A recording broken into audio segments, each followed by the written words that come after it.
this is my donkey IE speech.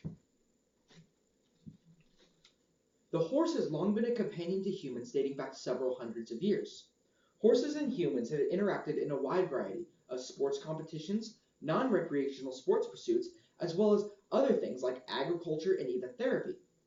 Yet it is the donkey that is the undervalued beast of burden. Donkeys, or asses, are quite undervalued while they should be praised for their long historical lineage, help in technological advancements, and vast implications in today's society. While it may not seem so, the donkey is truly a historic and a modern marvel. 5,000 years ago, donkeys emerged much like prophets. They were first domesticated in rural Nubia around 3000 BC, where their domestication served to increase mobility in pastoral cultures. The donkey had advantages over other pack animals, as they did not need designated time in order to chew their cud. Chewing their cud meant that an animal would regurgitate food that has already been eaten in order to eat it a second time. When animals regurgitate their food, they stop moving completely in order to do so, making them much slower in terms of long-term transportation. And for this reason, the non-cud chewing donkey gave the Nubians a much faster mode of transportation.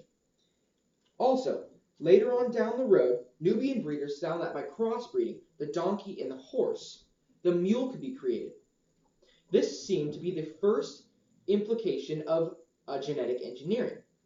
Genetic engineering is taking two animals and mixing them together, giving advantages of both parent animals.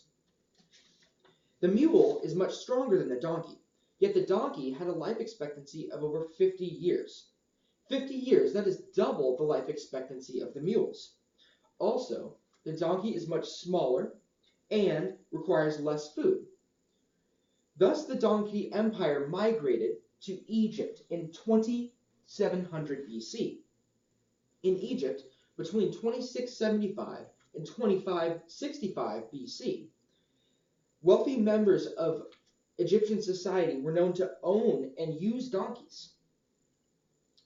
They were employed in agriculture, as dairy, meat, and even pack animals.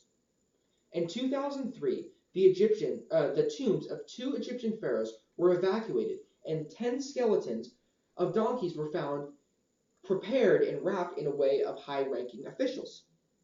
Also, at the same time, records showed that donkeys were used for concrete transportation in order to build those exact same tombs. Thousands of years later, the donkey was used in both world wars, World War II and World War I. They were used to carry precious cargo and munitions into war. Therefore, we can say that the U.S. never lost a battle in which donkeys were used to carry munitions and cargo.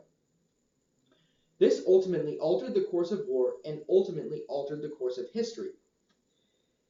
The donkey truly altered the course of history due to its significant speed advantages and its brute strength. Now, today, the donkey is in our lives more than you may think, especially now more than ever as the upcoming election begins to heat up.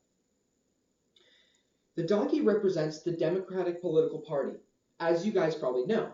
However, I bet you did not know that Andrew Jackson was the first member of the Democratic political party to be labeled an ass. In the election of 1828, Jackson's opponent tried to label Jackson a jackass for his populist beliefs and slogan, "Let the people rule." However, in the election, Jackson was not fazed by this. Jackson actually ended up using this to his an advantage.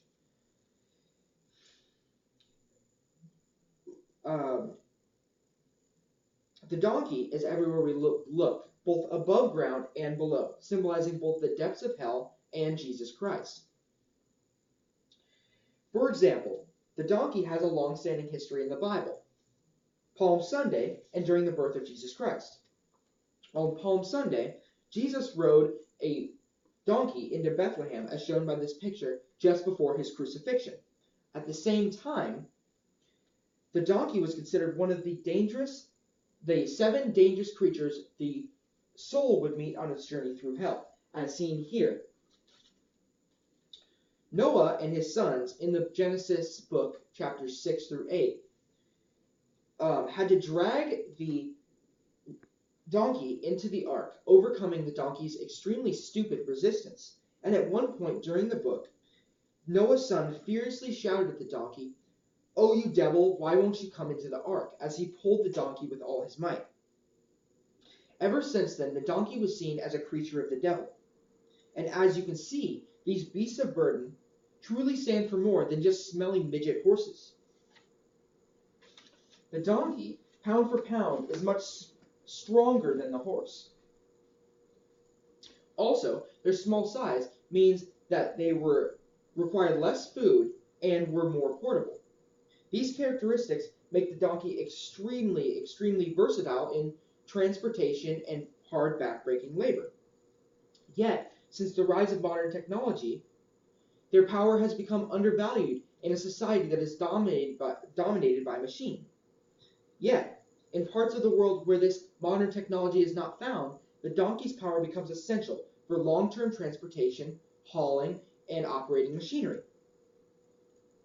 Special saddles called Mexican stuff saddles were outfitted to fit the donkey, and when loaded correctly, the donkey was able to carry up to 300 pounds, as indicated by one donkey power. Now, if you cannot quite grasp the measurement of 300 pounds, let me break it down for you. 300 pounds is equal to 30 watermelons, 120 bricks, and 900 baseballs. And if you still cannot quite grasp how much weight this is, let me just say that this is a ton of weight, especially for an animal of this size.